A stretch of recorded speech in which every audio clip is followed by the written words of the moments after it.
Programme मध्य मुकाबिल में खुशामदीद। मैं हूं रबिया एहसन और मेरे साथ मौजूद हैं आमिर मतीन और रऊफ क्लासरा। और आज के प्रोग्राम में जिन टॉपिक्स पे हम बात कर रहे हैं उसमें सबसे पहले हुकूमत के खिलाफ तहरीक आदम एतमाद की गूंज, लाहौर में सियासी सरगर्मियां उरूज पर, सियासतदानों ने लाहौर में डेरे डाल लिए, एमक्यूएम रहनुमाओं की लाहौर में अपोजिशन लीडर शहबाज शरीफ से मुलाकात, नून लीग का काफ से राब्ता, हुकूमत के खिलाफ तहरीक आदम एतमाद लाने के लिए अपोजिशन की सर तोड़ कोशिशें, क्या अपोजिशन तहरीक आदम एतमाद में कामयाब होगी, इसके ऊपर बात करेंगे। इसके अलावा बात करेंगे नून लीगी सेनेटर आसिफ किरमानी ने मिडिल क्लास को सियासत से दूर रहने का मशवरा दे दिया।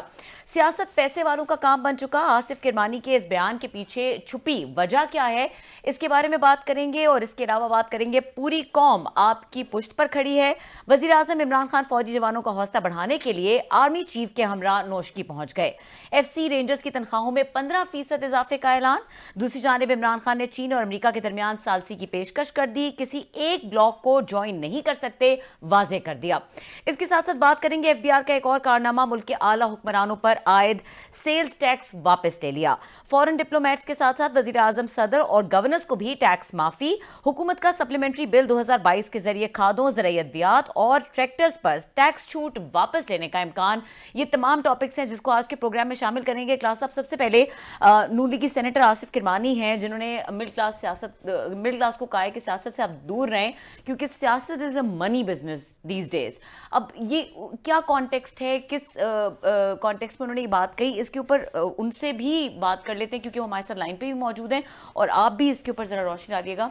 बड़ी मेहरबानी किरमानी साहब की। हालांकि आज आपको पता है बहुत सारे इश्यूज भी थे, पॉलिटिकली तौर पर आपने देखा होगा कि कितना वहाँ पे एक्टिविटीज़ हो रही हैं, लेकिन मैंने और आमिर ने जब पढ़ा ना इनका, हमें बड़ी ना एक वो कह सकते खुशगवार सी हैरत हुई है किरमानी साहब का ट्वीट पढ़ के।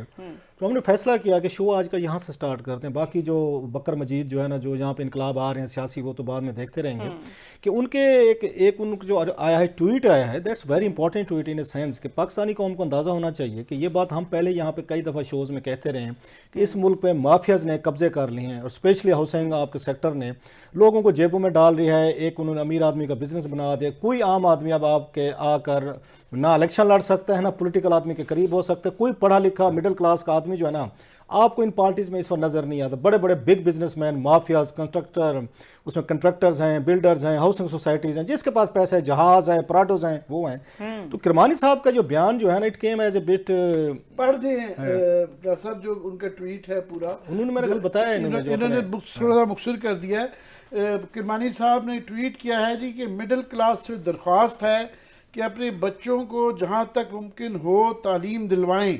सियासत और इलेक्शन अमीरों और दौलतमंदों का खेल बन चुका है और एक कारोबार की शक्ल इख्तियार कर चुका है, इसमें मिडिल क्लास की कोई गुंजाइश नहीं। मेरे ख्याल किरमानी साहब हमारे साथ मौजूद हैं, हम तो ये बात करते रहते हैं, ज़रा उनसे ज़रा पूछते हैं कि इसका क्या बैकग्राउंड है। उनका कहा जो है ये बड़ा अहम है, नवाज शरीफ साहब के बड़े करीबी रहे हैं, पीएम नवाज के सेनेटर हैं, बड़ा वहाँ सेनेट में बड़ा एक्टिव रोल अदा करते रहे, उनकी अपनी पार्टी का अपना एक उसमें मौक़िफ़ रहा है, लिहाजा उनका ये बात करना इट कैरीज ए वेट, जो मेरा ख्याल है। अगर हमारे साथ मेरा ख्याल मौजूद है किरमानी साहब, अस्सलाम वालेकुम।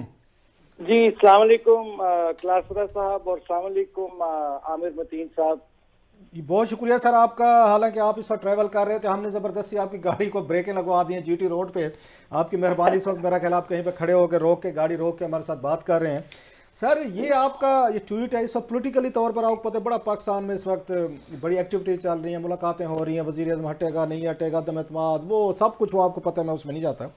आपका उस वक्त ये एक छोटा सा मुख्तसर सा ट्वीट आना, लेकिन मैं समझता हूँ ये मुख्तसर नहीं है, आपने दरिया को कूजे में बंद कर दिया है कि ये कैसे पाकिस्तानी पॉलिटिक्स है, पॉलिटिशियन जो है ना, इनको यहाँ पे पैसे वालों ने उन्होंने हाईजैक कर लिया। आप जैसा हो या दीगर जितने मिडिल क्लास के लोग जो हैं उनकी कोई उसमें वो नहीं रहेगी, कुछ स्पेस नहीं रहेगी। ये आपको क्या मतलब है जो आपका ये स्टेटमेंट आया है, इसका ज़रा कोई बैकग्राउंड बताएंगे आप? बिस्मिल्लाहिर्रहमानिर्रहीम। बहुत बहुत शुक्रिया जी अपने प्रोग्राम में मदऊ करने का। मुझे फिर जरा 2-3 मिनट दीजिएगा। मैं सर आपके पास 20 मिनट हैं पूरे सर, आप आराम से बात करें, आप आराम से बात करें सर। गुजारिश ये है अपना क्लासरा साहब कि अगर आप मेरे माजी में भी ट्वीट्स देखें, उसको जरा स्क्रॉल करें जाएं, तो मैंने हमेशा मिडिल क्लास की जिससे मैं ताल्लुक रखता हूं और मुझे फख्र भी है और गरीब की बात की है। मैंने सेनेट में भी जब भी मुझे मौका मिला बात करने का तो मैंने हमेशा वहां महंगाई पे, गुर्बत, बेरोजगारी पे बात की। मैं एक मुस्लिम लीगी हूँ। मेरे वालिद जो थे उन्होंने 1940 में कायद-ए-आज़म के हाथ पर सियासी बैत की थी और मुझे बारहा उन्होंने बताया कि कायद-ए-आज़म कैसा पाकिस्तान चाहते थे, कायद-ए-आज़म ऐसा पाकिस्तान चाहते थे। और यहाँ तक वो मुझे बताते थे कि कायद-ए-आज़म ने कई मौके पर ये कहा कि पाकिस्तान बनने जा रहे हैं और मैं सरमायादारों को, और उस वक्त उन्होंने लफ्ज यूज किया, जिम्मेदारों को ये वार्न करता हूं कि अगर उन्होंने अपने मामला ठीक ना किए, कंडक्ट ठीक ना किया तो, और गरीब का, मिडिल क्लास का अगर हक उसको ना दिया तो मैं ऐसे पाकिस्तान से बाज आया। ये कायद-ए-आज़म के अल्फाज थे और ये डॉक्यूमेंटेड है, ये मैं नहीं कह रहा। फिर क्या होता है, पाकिस्तान बन जाता है और जो कायद-ए-आज़म के अगर आप उठाकर देख लें, मेरा वालिद तो एक वर्कर के तौर पर पूरे 7 साल वो उसने मार खाई। वो मुझे बताते थे कि एक कायद-ए-आज़म ने एक मीटिंग की, कोई उसको जलसी कह ले, जलसा शुरू के दिन थे और ये यूनियनिस्ट पार्टी की गवर्नमेंट थी और ये उन्होंने लियाकत बाग पिंडी के सामने कारपोरेशन का स्कूल था, उसका एक काफी बड़ा सहन था, वहां कायद-ए-आज़म ने जब खिताब किया, सर फजले हुसैन इस वक्त मुत्तहिदा पंजाब के वज़ीर-ए-आज़म थे, तो कायद-ए-आज़म के जो ऑडियंस थे, जो मेरे वालिद ने मुझे बताया कि दी मेजॉरिटी ऑफ द ऑडियंस कोई धोबी था, कोई तरखान था, कोई नाई था, कोई मोची था, कोई रेड़ी बान था, और ये वो लोग थे जो कायद-ए-आज़म के ऑडियंस थे। और जो पाकिस्तान बना उसमें बहुत बड़ा जो फैक्टर था वो ये था कि वहां का जो गरीब मुसलमान और जो मिडिल क्लास मुसलमान था उसको मौके नहीं थे, ना जॉब थी, ना सेहत के मौके, ना तालीम के मौके, जिसने कायद-ए-आज़म को मजबूर किया। वरना वो तो सफीर थे कहलाते हिंदू मुस्लिम इत्तेहाद के, लेकिन जब उन्होंने हिंदू की नीयत भांप ली तो उन्होंने कहा नहीं तो हम साथ नहीं चल सकते। तब मैं अब शॉर्ट करूंगा अपनी बात में। तो जिन लोगों के लिए कायद-ए-आज़म ने ये पाकिस्तान बनाया था, रासरा साहब और आमिर साहब, वो तो रुल गए हैं, उनका तो बेड़ा गर्क हो गया। और खुसूसन मैं समझता हूं कि पिछले 3.5 सालों में महंगाई, गुर्बत, बेरोजगारी ने अवाम का सत्यानाश कर दिया। मुझे याद है, मैं I am a doctor by profession, तो जब मुझे ये कह लें, पता नहीं मैंने सही किया गलत किया, जो भी मुझे शौक था कि जी मैं भी पॉलिटिक्स में आऊं, हालांकि मेरे वालिद साहब ने मुझे वार्न किया। उन्होंने कहा देखो हम मिडिल क्लास के लोग हैं, पंजाबी में उन्होंने मुझे कहा यार मैं की खटियाई, मैं तो वजारतां भी कीतियां, मैं सफारतां भी कीतियां, तो मैं पब्लिक ट्रांसपोर्ट यूज करना, और ये फैक्ट है।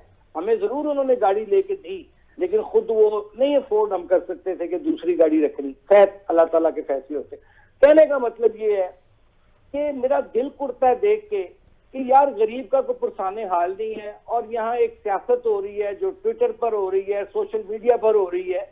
कायद-ए-आज़म ने अवाम की सियासत की, अवाम में भुट्टो साहब अवाम की सियासत करते थे और मियां साहब ने, नवाज शरीफ साहब ने भी अवाम में रह के उनकी सियासत की। मैं तो उनके साथ रहा इतना अर्सा। लेकिन जो इस वक्त जो क़याम पाकिस्तान के मकासद है, हम उससे भटक चुके हैं जी। और मैं जब देखता हूँ मिडिल क्लास के बच्चों में ये सोशल मीडिया जब से बहुत एक्टिव हुआ है कि वो काफी लोग इस पे सोशल मीडिया पे आके पॉलिटिक्स में अपनी राय देते हैं, जरूर देनी चाहिए। लेकिन मैं तो वो बात कर रहा हूँ कि मैंने इसलिए ये बात की कि भाई जो मिडिल क्लास है, इतनी महंगाई, गुर्बत, पता नहीं अपना पेट काट कर एक बाप अपने बच्चे को पढ़ाता लिखाता है, तो तालीम पर तवज्जो दो। क्यों कि इस मुल्क में जो सियासत है, स्पेशली मैं कहूँगा जो इंतखाबी अमल है, वो तो बड़े अरसे का क्या इसको कहते हैं कमर्शलाइज हो चुका है। यानी जितनी बड़ी गाड़ी, जितना बड़ा बंगला, जितनी बड़ा उसका जमींदारा या जो भी जागीरदार, और अब तो ये कि शराफिया 5% लोग जो हैं उन्होंने क्या कहते हैं कायद-ए-आज़म के पाकिस्तान को हाईजैक किया हुआ है। तो मैंने ये उस तनाजुर में जब मैं हालत-ए-ज़ार देखता हूँ इन लोगों की, तो मैं करता रहता हूँ अक्सर ट्वीट, क्योंकि मैं समझता हूँ कि सबसे पहले मैं पाकिस्तानी हूँ। मेरी पहली और आखिरी लॉयल्टी जो है मेरे मुल्क के साथ है, इस जमीन के साथ है, इसके लोगों के साथ है, उसके बाद फिर बाकी चीजें आती हैं। किरमानी साहब बहुत शुक्रिया, हमने आपकी बिल्कुल इसीलिए बात नहीं काटी कि हम ये, वरना कोई एक सियासी बयान आ जाए तो लोग ये पार्टीजन उसमें करते हैं कि जी देखें जी नून लीग के सेनेटर ने कह दिया और इसकी वो पता नहीं क्या है। हमने उसमें नहीं, आपने बड़ी दानिश्वरी की बात की, तो हमने इसीलिए इसको बड़े एकेडमिक उससे लिया है कि वाकई आपकी तरह हमने भी देखा है 70s 80s तक गुंजाइश थी कि काफ़ी सारे मिडिल क्लास लोअर क्लास के लोग शामिल होते थे, तो अब नहीं होते, बिल्कुल गुंजाइश नहीं रहा। और किसी पार्टी में भी, माफ़ कीजिएगा मैं कोई ये आपकी पार्टी के मतलब नहीं कर रहा, किसी पार्टी में भी जमहूरियत का पार्टी के अंदर फुकदान है, जिसकी वजह से हर पार्टी में चापलूसी है और हेड ऑफ द पार्टीज जो है उनके पास इतने इख्तियारात आ गए हैं, ख़ास तौर पे मेरा ख्याल 14वीं तरमीम के बाद, कि वो हिल नहीं सकते हैं।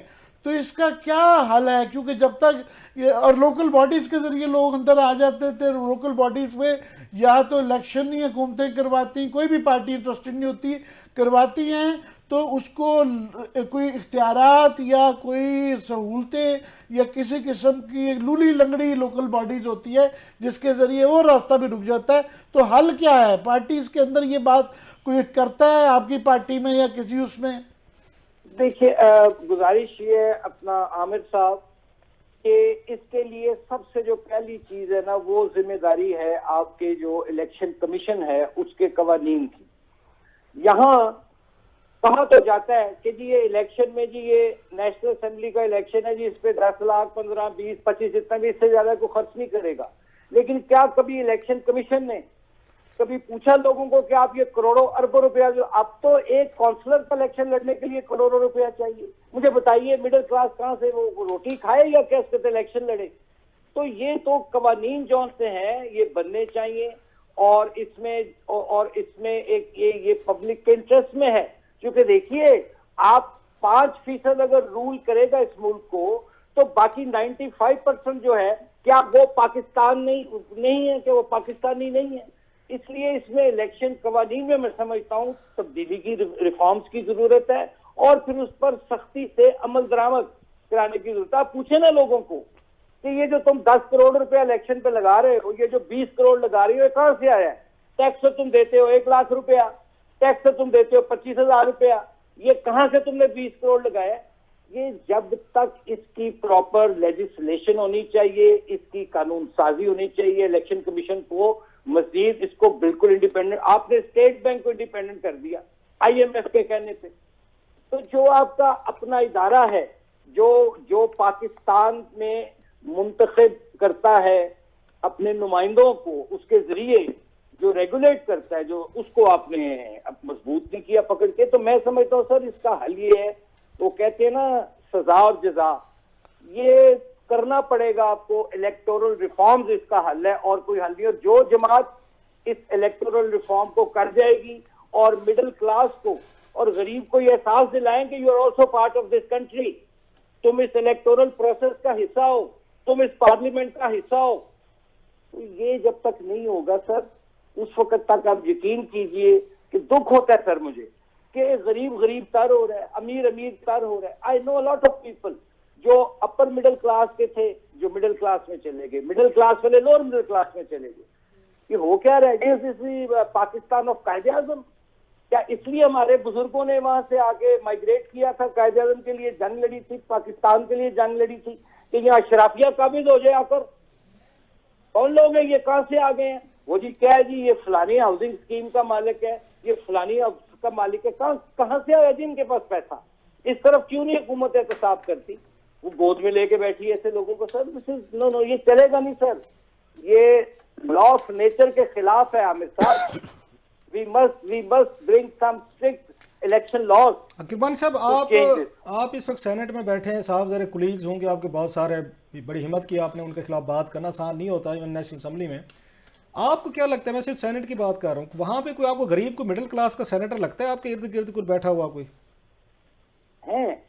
लेकिन उसमें बात ये देखिए, सेनेट का तो है ना, ये नॉमिनेशन होती है यहाँ तो जाहिर है पार्टी का जो लीडर है वो नॉमिनेट करते हैं। मैं तो एक जनरल इलेक्शन की बात कर रहा हूँ कि आप निकाल के देख लें, पाकिस्तान की हिस्ट्री निकाल लें, जब से कायदे आजम की रहलत के बाद आप कर लें कि वो तो यहाँ तो हाईजैक कर लिया पकड़ के, पैसे ने कमर्शलाइज कर लिया। मिडिल क्लास है आटे में नमक के बराबर, यानी जितनी उनकी पॉपुलेशन है उसके लिहाज से उनका बीच में जो हिस्सा है वो बकदरे जुस्सा जिसे कहते हैं। कुर्बानी साहब आपकी बात थोड़ा सा इख्तलाफ करते हुए कि कवानीन पूरे एग्जिस्ट करते हैं मगर इलेक्शन कमीशन और इलेक्शन कमिश्नरों में ताकत नहीं है इम्प्लीमेंट करने की। ये जो कानून आप बता रहे हैं कि लिमिट की जो बनाई गई है ये भी काफ़ी अगर इम्प्लीमेंट कर लिए जाए मगर ये इम्प्लीमेंट नहीं होता। हमारे इलेक्शन कमिश्नर और इलेक्शन कमीशन कमज़ोर बहुत है। ये दिस इज वेरी अनफॉर्चुनेट जी, लेकिन मैं आपको अर्ज करूं आमिर साहब, अगर तो आप चाहते हैं कि पाकिस्तान तरक्की भी करे और यहाँ जो ये एक प्रोसेस चल पड़ा है, एक विशेष साइकिल है विच इज वेरी डेंजरस, कि गरीब गरीब तर हो रहा है, अमीर अमीर तर हो रहा है, यानी कौमी जो दौलत है, जो पाकिस्तान के वसाइल हैं, उन पे चंद लोगों का कब्जा है।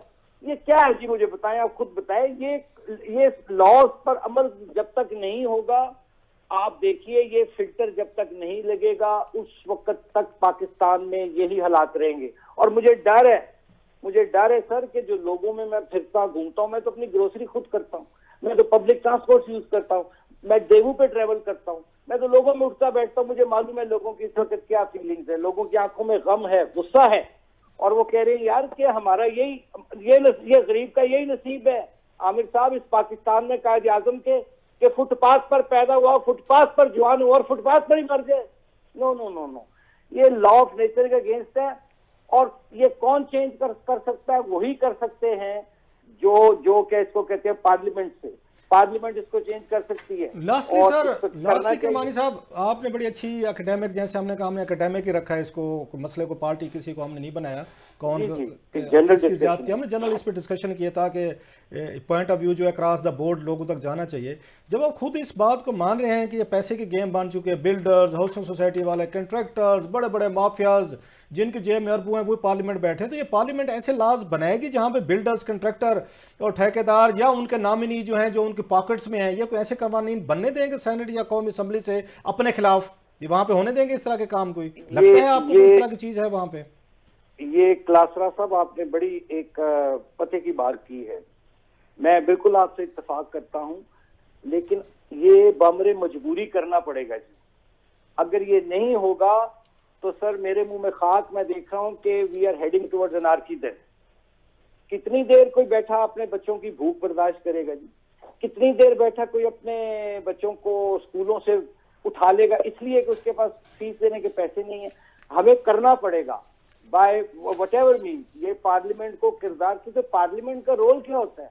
कानून साजी करना in the welfare of the people, commoner. आप नहीं करेंगे तो फिर अवाम का एतमाद उठ जाएगा, जो ऑलरेडी उठ रहा है सिस्टम से, काफी उठ भी चुका है, उठ जाएगा। फिर वो कहेंगे ठीक है जी, अगर नहीं तो फिर हम आप खुद ही अपने मामला हाथ में ले लेते हैं। ऐसे फिर मुल्कों में सर बेक़ियादत इनकलाब आ जाते हैं, और अल्लाह ना करे कि पाकिस्तान बड़ी कुर्बानियों के बाद लिया गया सर, इसकी बट्टी में हमारे बड़ों का खून है।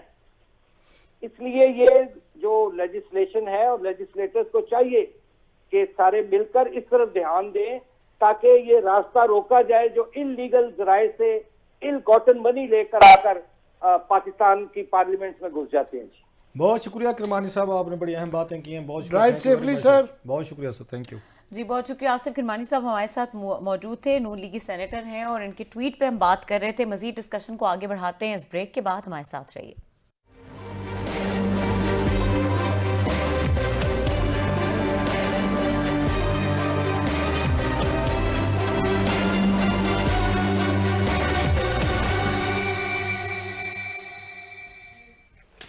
Welcome back. आमिर साहब ज़रा बात करेंगे सियासी माहौल पे। राब्तों का मौसम है, हर तरफ राब्ते चल रहे हैं, को प्रोडक्टिव होंगे ये राब्ते?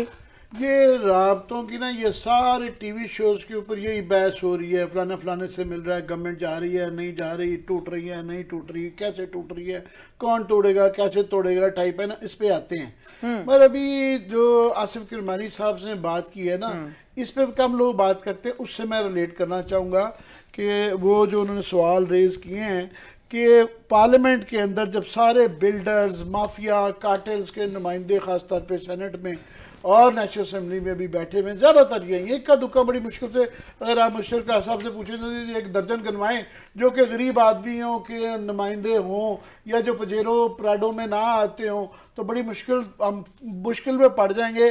35 साल के मेरे तजर्बे के बाद मेरे लिए सोचना मुश्किल हो जाएगा।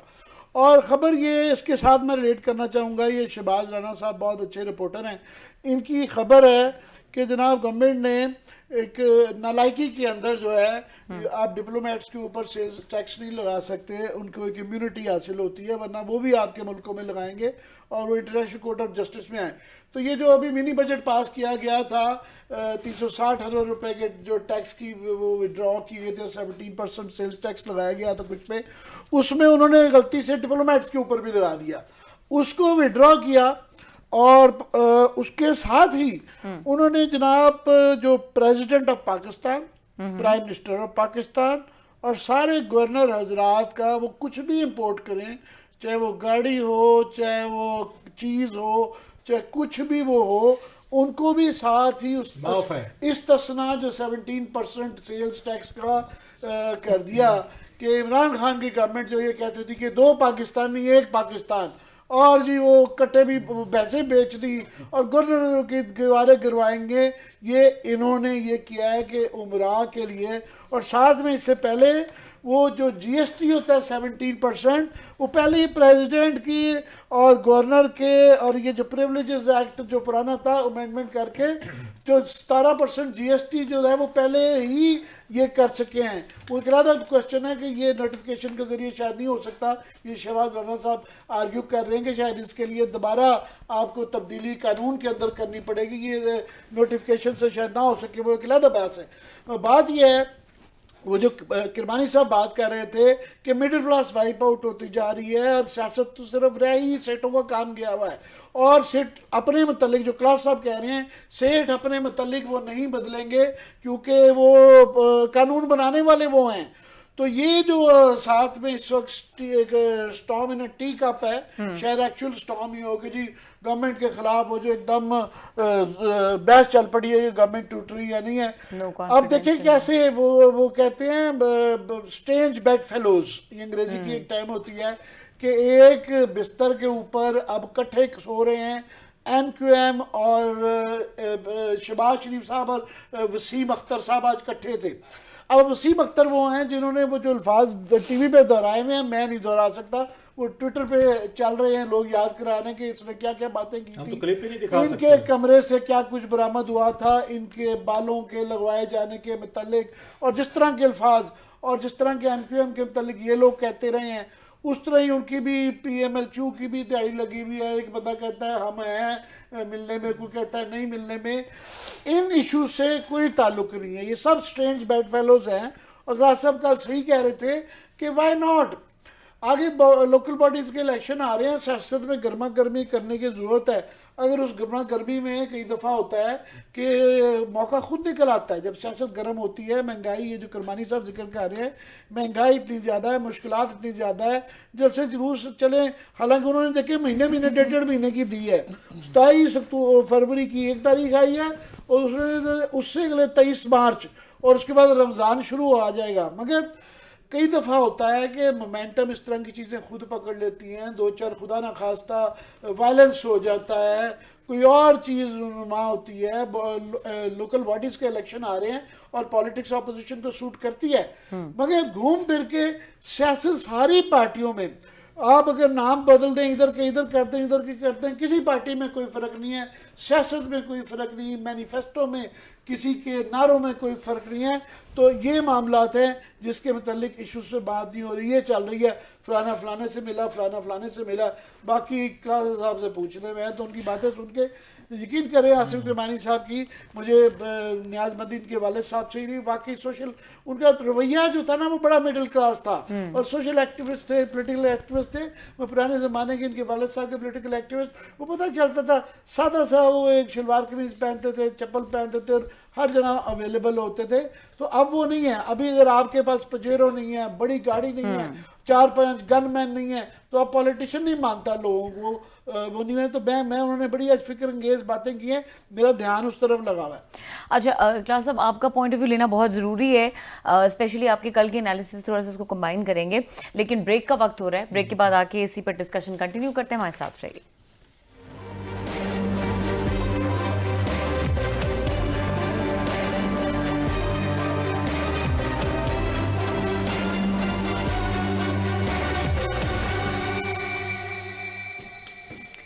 वेलकम बैक क्लास साहब। काफ़ी सारी चीज़ें जिस पे कलेक्टिव आपका कमेंट दरकार होगा। सबसे पहले तो कल आपने कहा था कि जो मुलाकातें हैं, अनलाइक आमिर साहब, आपने कहा था कि ये कोई ऐसा नहीं है बेमकसद मुलाकातें, इसमें at the end of the day इसमें से कुछ निकल आएगा। तो अब हम देख रहे हैं कि एक सीरियस एफर्ट नज़र आ रही है। मुलाकातें भी कुछ ऐसे मुखालिफ ग्रुप्स की भी हो रही हैं और ऐसी लोगों की भी हो रही हैं जो एक दूसरे के साथ मिलकर बैठना पसंद नहीं करते। एंड देन बहुत अच्छी बात की आमिर साहब ने कि दो पाकिस्तानी, एक पाकिस्तानी जो FBI वाला मामला है और ये टैक्स वाला मामला है। आई मीन इसके बाद क्या वजह रह जाती है, क्या जस्टिफिकेशन रह जाती है वज़ीर-ए-आज़म इमरान खान के पास कि वो कहें कि हम दूसरों से डिफरेंट हैं? खैर, अब मेरा ख्याल है हम तो वज़ीर आज़म साहब को ना ताना देना भी बंद कर गए हैं। ये दाद तो देना इमरान खान साहब, उन्होंने इतना हमें झूठा साबित किया है और उन्होंने हमें गलत साबित किया है कि उसके बाद अब ना हम उनके क्लिप चलाते हैं मज़े। आपने नोट किया है, अब बिल्कुल क्लिप का रिवाज ही ख़त्म हो गया है। वो पता क्या कहते होते, हमारे उस पर सराइकी में ना बड़ी खूबसूरत एक मिसाल है। वो कहते हैं जो बंदा मुंह पे मुकर जाए या दरिया के पार जाके आपको गालियां दे, आप उन दोनों का कुछ नहीं कर सकते। जो मुंह पे मुकर गया वो उन्होंने कह दिया भी मैं हाँ ठीक है मुकर गए, हाँ जी वकील क्या अब नहीं करता, मैं क्या कर लेंगे आप मेरे वाला। तो उसके बाद ये अच्छी स्ट्रैटेजी थी उनकी कि हाँ जनाब के मुझसे अब लोग तंग आ गए। 3.5 साल में क्लिप भी उनके ताने कभी आपने देखा कोई टीवी पे नहीं चलते, यू-टर्न का बड़ा शोर होता था, अब भूल गए यू-टर्न को। खान साहब ने मलिया मेट कर दिया, उसने कहा और चलाएं जी मेरे क्लिप, जितने चलाने चला कर देख लें। आई डैम केयर वाला एटीट्यूड है। सेम उनके इसी बात पे जो आमिर साहब ने अभी शहबाज राना साहब की स्टोरी पढ़ी है कि इस मुल्क के बादशाह कौन है, मतलब आप और मैं टैक्स दें, हम वहाँ पे डबल रोटी लेने जाएं आमिर साहब, हम दूध लेने जाएं, हम चाय पी लें, हम पानी पी लें, हम माचिस की डबिया ले लें, हमने 17% देना है और इन लोगों के लिए हमने पैसा इकट्ठा करना है, जान मारनी है, खतरात लेने हैं। और फिर उसके बाद खान साहब ये भी फरमाते हैं ये कौम बड़ी नाशुक्री कौम है, टैक्स नहीं देती, इनको टैक्स दें, इनको बड़ी बड़ी गाड़ियां लेके दें, ये हेलीकॉप्टर पे राइड्स करें, इनको प्रोटोकॉल दें। आपने कभी देखा था गवर्नर इसका इमरान इस्माइल के जो प्रोटोकॉल है, शाह जमान साहब की इधर इनकी देख लें, गवर्नर सरवर नहीं संभाले जाते जनाब।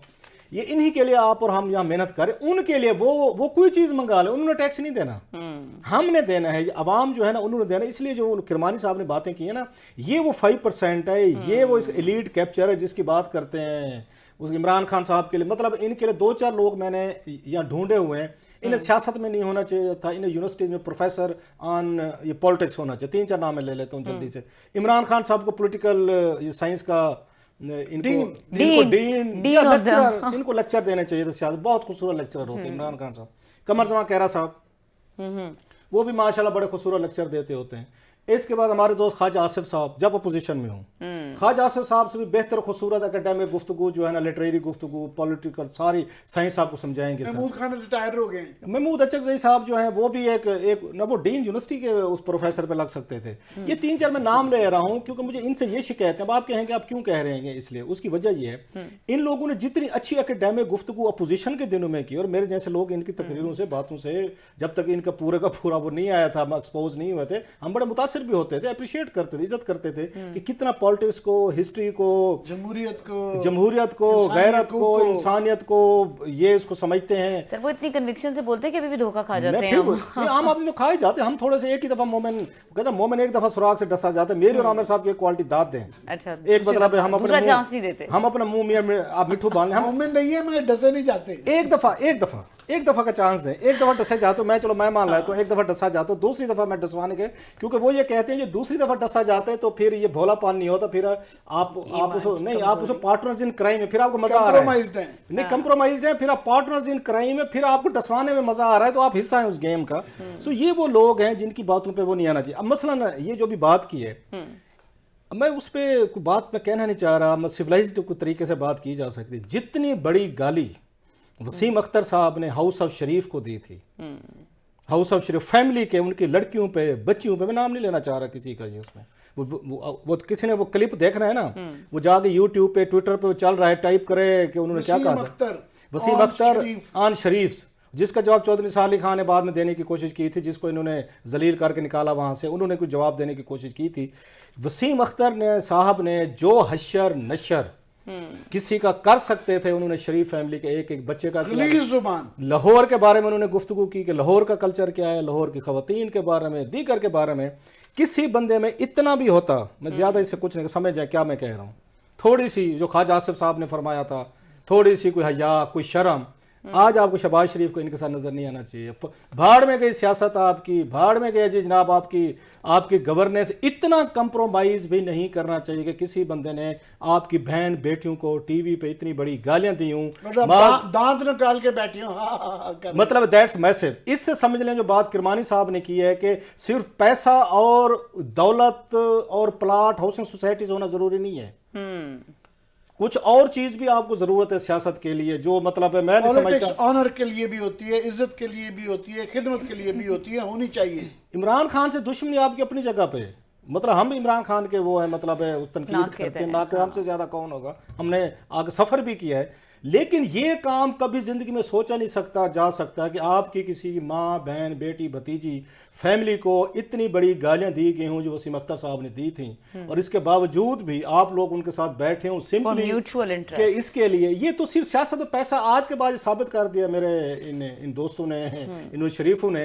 कि सियासत में पैसा वगैरह नहीं चाहिए, कुछ और भी चाहिए होता है जिसके लिए आपको किसी हद तक जाना पड़े, आपको जिससे गाली दी, आपको इन लोगों के नजदीक पावर इज एवरीथिंग। मतलब मैं इसके बाद, आज के बाद तो इससे पहले अब जो है इन्होंने याद रहे अपने मरहूम वालिद के ऊपर सब डाल दिया कि वो टैक्स चोरी जो भी हुई थी उन्होंने की, जो टैक्स एवेजन की और काला धन कमाया वो सारे हमारे वालिद साहब ने किया था, हमारा उससे कोई ताल्लुक नहीं है, ये चीज़ें कर चुके हैं। मैं इंटरेस्टेड था क्योंकि अगर एक आधा मिनट हो, गवर्नमेंट जा रही है कि नहीं क्लास साहब?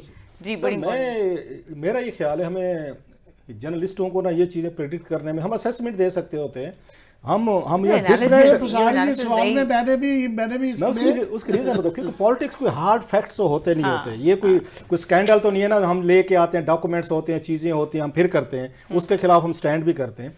पॉलिटिक्स बदल रही होती है, different players of the game अपनी अपनी डीले मार रहे होते हैं। खान साहब अपनी सर्वाइवल की कोशिश कर रहे हैं, वो आज वहाँ आर्मी चीफ साहब को लेकर गए हुए थे वहां पे दिखाने के लिए कि जनाब के चीफ साहब तो मेरे साथ हैं, वो उधर एमक्यूएम के पास बैठे हुए थे। सो सियासत keeps on developing on daily basis, इसमें तो 24 घंटे बहुत बड़ा टाइम होता है। But the efforts are serious. It is not our job to say government is going or not. जब कोई प्लेयर नजर आएगा एक्टिवली ऐलान करेगा फिर बात करेंगे। हम मतलब सिचुएशन, डेवलपिंग सिचुएशन पे मुख्तलिफ मतलब आपकी रीडिंग्स होती हैं, आप रीडिंग को आप बयान करते हैं, बट हाँ इसमें 2-3 लोग रहे जिनके पास इंफॉर्मेशन थी। आरिफ निजामी साहब ने उन्होंने खबर दी थी कि आज बेनजीर भुट्टो को हुकूमत जा रही है, खबर भी कैसे मिली थी? बिल्कुल बिल्कुल, उनको बुलाया गया था मेरा ख्याल वो बनाने के लिए। जो डिस्कशन रहेगी वो इंशाल्लाह कल के प्रोग्राम में कंटिन्यू करेंगे। अभी वक्त खत्म हो गया, देखने के लिए शुक्रिया, इजाजत दीजिए, अल्लाह हाफ़िज़।